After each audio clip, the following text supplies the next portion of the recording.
Laudetur Jėzus Kristus, garbė Jėzui Kristui, kalba Vatikano radijas.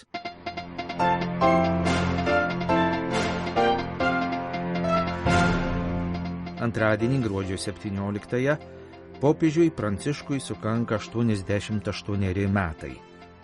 Popiežiaus audiencijos pirmadienio rytą Ispanijos filipiniečių bendruomenės atstovams, italams bankininkams, pasaulinės metodistų tarybos vadovams.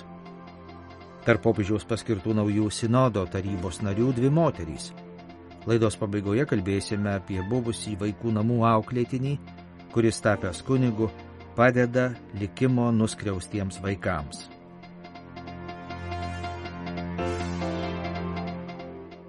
Spaudos asociacijos suburiančios Vatikane akredituotus žurnalistus nariai sekmadienį su popiežiumi skridę atgal į Romą po jo kelionės į Korsiką pasveikino popiežių su 88-ųjų gimtadieniu. Popiežiaus Pranciškaus gimtadienis gruodžio 17 dieną. Lygiai savaitę po savo gimtadienio gruodžio 24-ąją popiežius pradės visuotinės bažnyčios šventuosius metus 2025 metų jubiliejų. Tai bus antras kartas, kad Pranciškus atvers šventąsias duris. Pirmąjį kartą tai įvyko 2015 metais per gailestingumo jubiliejų. Po šventųjų durų atidarymo popiežiaus laukia intensyvi ir įvykiais turtinga šventųjų metų programa su daugybė jubiliejinių renginių ir švenčių. Viena jų kovo 1-4 dienomis bus skirta šventųjų metų piligrimams iš Lietuvos. Lėktuve pasveikinę iš Korsikos į Vatikaną grįžtantį popiežių, jį kelionėje lydėję žurnalistai Pranciškui padovanojo netikrą 3 aukštų tortą su popiežiaus sėdinčio soste atvaizdu ir jo kelionės po pasaulį primenantį žemės gaublį apsuptą žmonių. Padėkojęs žurnalistams už jų darbą, popiežius atsisveikino iki kitos kelionės. Paklausus popiežiaus į kur, Pranciškus šypsodamasis atsakė, nežinau. Popiežius Pranciškus Jorge Mario Bergoglio gimė 1936 metais gruodžio 17 dieną Buenos Airėse migrantų iš Italijos šeimoje. Jis priėmė kunigystės šventimus Argentinos jėzuitų provincijoje ir tapo savo gimtojo miesto vyskupų auxiliaru, vėliau arkivyskupu koadjutoriumi ir galop arkivyskupu metropolitu. Vyskupo tarnystę Argentinoje vykdė daugiau kaip 20 metų, o dvasininko beveik 44 metus. 2013 metais Romoje buvo išrinktas popiežiaus emerito Benedikto XVI įpėdiniu ir šventųjų 2025 metų kovo 13 dieną minės popiežiškosios tarnystės 12 metinės.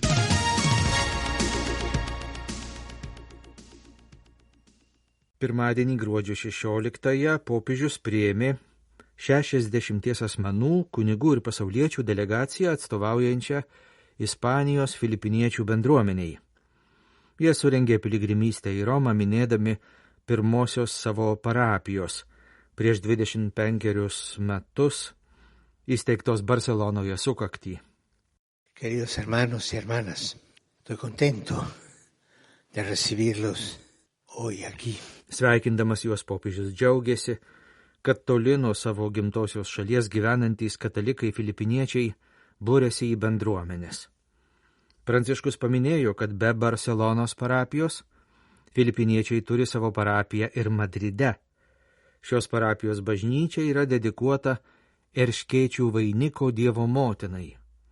Popiežius sakė, kad šis titulas jo mintis kreipia į tą daugybę migrantų, kurie nesuranda šiltų ir svetingų namų, susiduria su daugybė sunkumų, skaudžiai juos žeidžiančių kaip erškėčiai. Šiuo ypatingu titulu gerbiama Dievo motina dovanoja mums savo meilę, kad neprarastume vilties ir galėtume su jos globa ir parama įveikti visus sunkumus. Pirmadienio rytą popiežius susitiko su kelių nedidelių Italijos bankų vadovais ir darbuotojais. Jiems sakytoje kalboje pabrėžė tokių vietos socialinėme ir ekonominėme gyvenime gerai integruotų kredito institutų svarbą. Pranciškus priminė bankininkystės pradžią.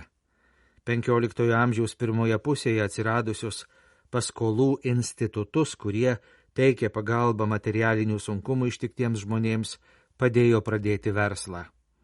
Pranciškus paminėjo ir 19 amžiaus pabaigoje paskelbtą popiežiaus Leono XIII encikliką Rerum Novarum, kuri įkvėpė to meto kunigus ir pasauliečius imtis drąsių iniciatyvų susijusių su konkrečia teritorija, skatinusių vietinės ekonomikos vystymasi. Atsimindami šias iniciatyvas, kuriomis buvo nuveikta labai daug gero, negalime nematyti ir didelių kontrastų, kurių šiandien apstu bankininkystės ir finansų srityse. Globalizuotame pasaulyje finansai labai dažnai yra nutolę nuo konkrečių bendruomenių gyvenimo, o vienintelis kriterijus yra pelnas. Dėl to labai svarbu pripažinti nedidelių su vietos teritorija susijusių bankų indėlį ir skatinti jų veiklą. La vostra presenza qui oggi parla di una diversità nel mondo economico e bancario. Avete storie e strutture differenti. Jūsų buvimas čia šiandien byloja apie ekonomikos ir bankininkystės pasaulio įvairovę, sakė Pranciškus. Jūsų istorijos ir struktūros skirtingos, tačiau siekėte bendro tikslo – tenkinti vietos ekonominio audinio poreikius, užtikrinti tvarumą, be kurių nebūtų įmanoma integrali žmogaus pažanga. Pasak Pranciškaus, finansai yra tarsi ekonomikos kraujotakos sistema.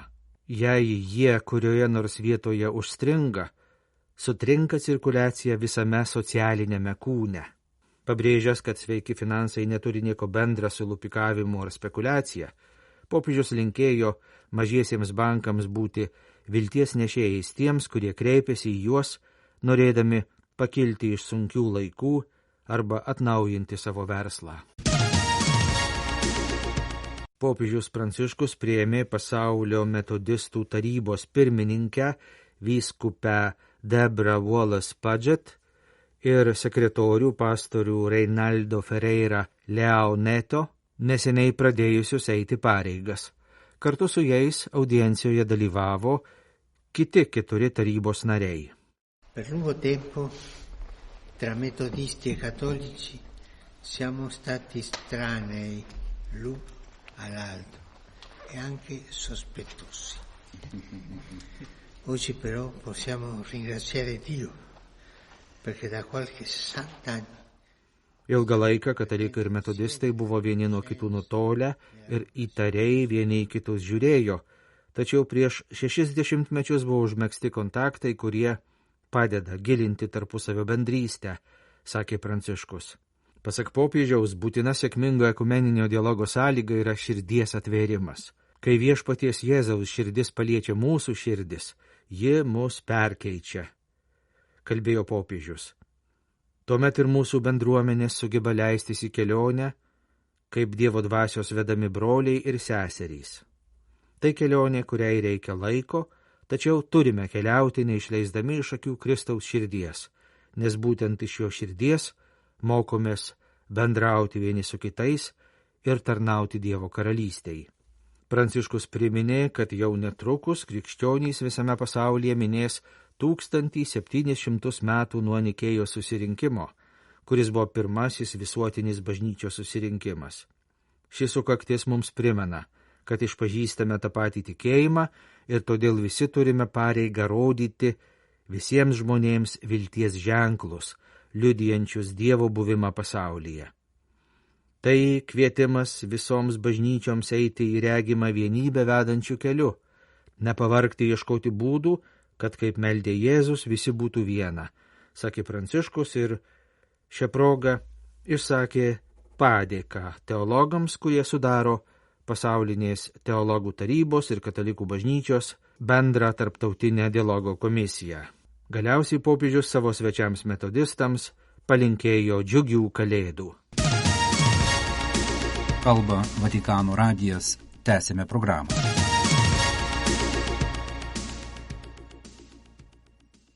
Popiežiaus Pranciškaus papildytoje sinodo taryboje dvi moterys. Sinodo taryba, kurios narys yra Vilniaus arkivyskupas Gintaras Grušas, sudaro 17 narių, 12 kardinolų ir vyskupų, atstovaujančių bažnyčiai visuose žemynuose, įskaitant rytų bažnyčių vyskupus, išrinko spalį Vatikane posėdžiavusi sinodo asamblėją. Paskelbus rinkimų rezultatus pranešta, kad pagal tarybos statutą kitus 5 tarybos parengsiančios kitą sinodą narius paskirs popiežius. 2 popiežiaus paskirtos moterys yra vienuolė sesuo daktarė Simona Brambilla, Šventojo Sosto, Pašvęstojo ir apaštališkojo gyvenimo institutų sekretorė ir pasaulietė daktarė Marija Lija Zervino, vyskupų dikasterijos narė, pasaulinės katalikių moterų organizacijos sąjungos pirmininkė.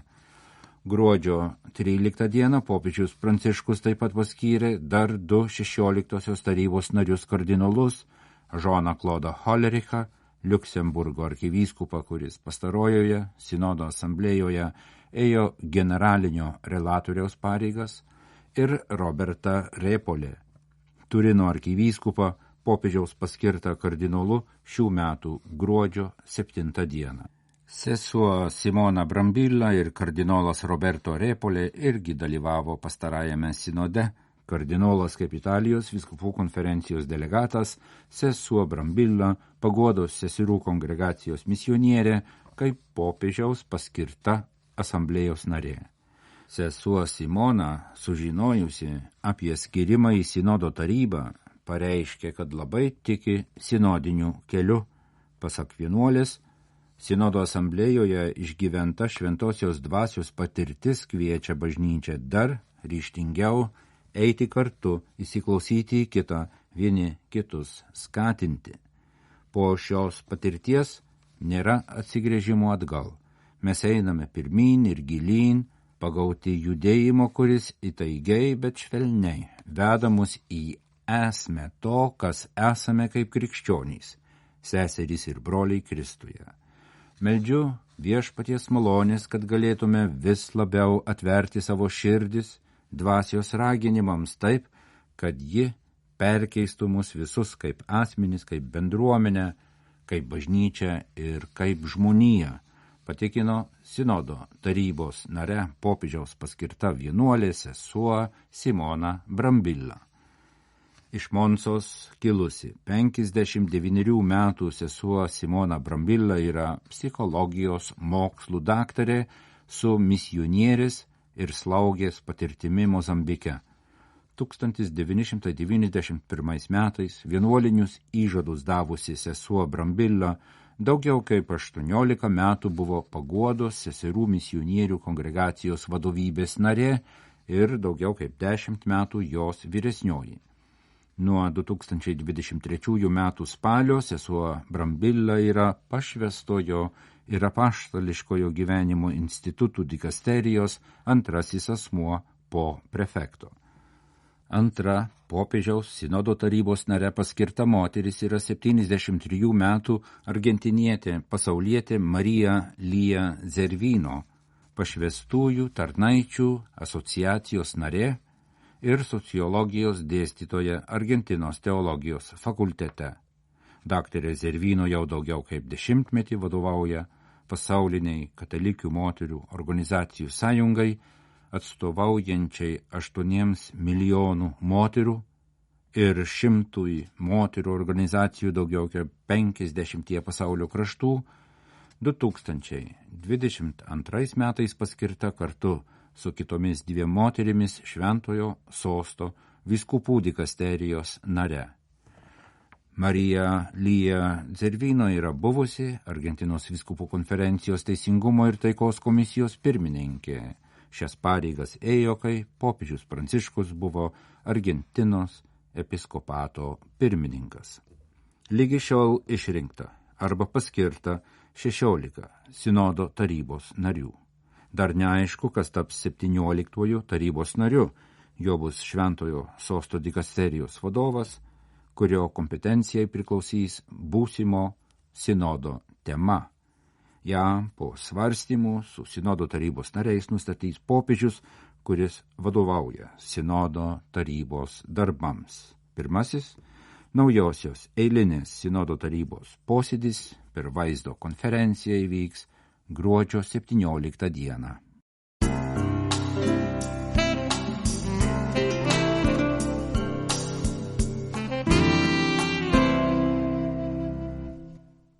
Šis pasakojimas apie kunigą Federico Pichetto, buvusi sunkų paauglį, dabar Italijos šiaurėje esančio Chiavari miesto vidurinės mokyklos direktoriaus pavaduotoją. Sakau vaikams, kad kiekviena žaizda atveria pažadą, padėkime jiems kalbėti apie savo projektus, ragina kunigas. Kunigas Federico išmoko atpažinti žaizdas labai anksti. Paliktas, kai jam buvo vos kelios dienos, po kelių mėnesių įvaikintas sunkus ir neramus paauglys. Kai jam buvo 13 metų, pamotę ištiko insultas, jis atsidūrė kitoje šeimoje. Jis nuolat savęs klausė, kodėl buvo apleistas, kokia gyvenimo ir meilės prasmė, kol rado atsakymą skaitydamas Bibliją savo močiutės namuose. Ir galiausiai vieną chaotiškiausių jo gyvenimo akimirkų – susitikimas su keliais jaunuoliais, kurie, kaip ir jis, troško pilnatvės. Po to jis atrado ir pašaukimą tapti kunigu. Nuo tada kunigas Federico Pichetto gydo kitų vaikų žaizdas. Chiavario vyskupas pakvietė jį dėstyti tikybą vidurinėje mokykloje, vėliau jis tapo direktoriaus pavaduotoju. Beje, kunigas laimėjo apdovanojimą už vieną iš 6 geriausių mokymo projektų Italijoje. Aistra rūpintis jaunimu paskatino jį įkurti ir vadovauti Casa San Michele, Šventojo Mykolo namams, kurie padeda universiteto studentams. Mūsų žaizdų patirtis lemia savęs suvokimą, aiškina kunigas. Net ir šiandien, būdamas 40 metų, jis baiminasi, kad kiti jį apleis. Jaunuoliai kuria pasaulį remdamiesi patirtomis žaizdomis. Tačiau šis pasaulis būtų nesubalansuotas, jei pamirštume, kad kiekvienoje žaizdoje slypi pažadas, kad esame sukurti kažkam be galo didesniam. Labiau nei vaistų vaikams reikia suprasti prasmės poreikį. Kunigas Federico pasakoja apie 5 klasės mokinį, kentėjusi dėl patyčių, kuris nuolat verkdamas įeidavo į kunigo kabinetą. Situacija pradėjo keistis, kai kartą atsitiktinai vaikas pradėjo kalbėtis apie savo projektus ir norus. Kai išmokstame per savo žaizdas ir pažadus eiti į dialogą, patys tapdami tėvais galime padėti sutiktiems vaikams. Tik suaugęs subrendęs žmogus gali tikrai padėti kito žmogaus kelionėje, teigia kunigas Federico. Štai kodėl svarbiausia, ką galime padaryti kiekvienam sutiktam, padėti atkurti tikrovę, žmogiškumo poreikį, smalsumą. Švietimas nėra techninis metodas, bet vyksta bandymais ir klaidomis. Viena iš suaugusiųjų klaidų yra įsitikinimas, kad vaikai neturėtų rizikuoti. Tačiau paaugliams trūksta galimybės klysti, nesėkmės kaip realios galimybės susidurti su gyvenimo įvykiais.